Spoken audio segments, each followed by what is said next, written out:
So guys, nahuman naman ang day 8 no sa impeachment trial ni Vice President Sara Duterte guys no. So unsay ato mga highlights gibali guys ha, sa day 8. So ako guys sa tinuod lang guys no, ano gyud ko kasabot aning impeachment trial ni Vice President Sara Duterte guys ba. Wa na ko kasunod sa timeline ani no.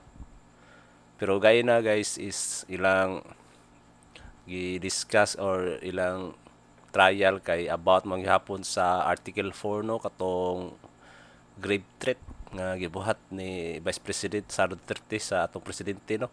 Tapos ilang witness sa prosecution kay si at NBI director nga si Attorney Melvin Matiba guys no. Pero gi-question siya.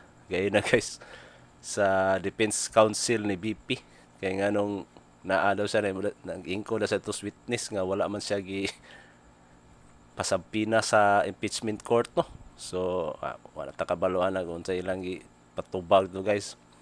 Tapos ang akong katingalahan guys ba kay nganong si NBI director Matibag may gibutang dito guys no nga bag-o naman siya na appoint as a NBI director no karon lang tuiga atong February 20 2026 no. Tapos niingon pa gid siya nga wa siya personal knowledge no sa katong gibuhat nga investigation sa iyang mga agent no.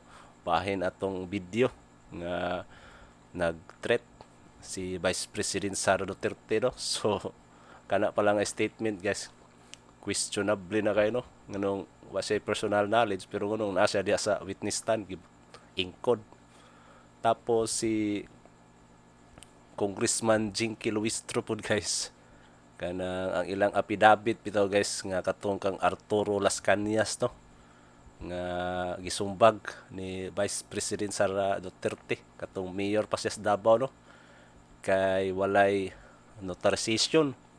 So gi-question na pod sa defense counsel no kay nganong walay notarization niya di man na pwede kay simpre kuan ba na legal or official nga legal document ba ng affidavit niya ang pirma kay mura gi-print out ra dili gitong pirma gid no sa respondent di ba.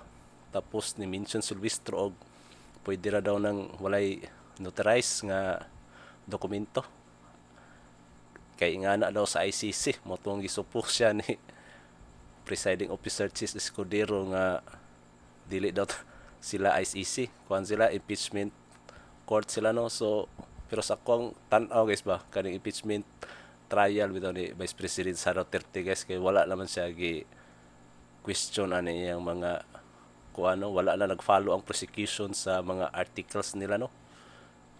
Ang ilan ang gipakita sa impeachment trial guys is kung unsa nga klase pagkatao si Vice President Sara Duterte no kay simpre niabot na sila dito atong gisumbag ni ang katong sheriff no sa Davao during atong sa 2012 man siguro nga kuan di ba.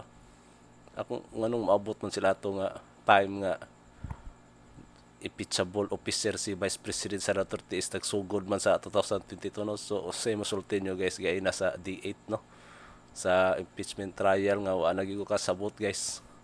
Tan-aw na ko ano nag-usik-usik ra ni sila 25 million pesos nga gasto no may pag ilang nang undangon ng ilang ginabuhat nga impeachment trial niya mag-focus sila aning flood control no di ba.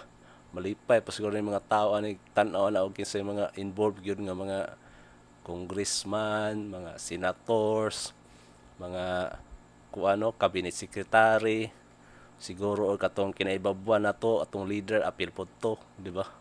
So kamo na mag-igo ani tan-aw ng impeachment trial guys.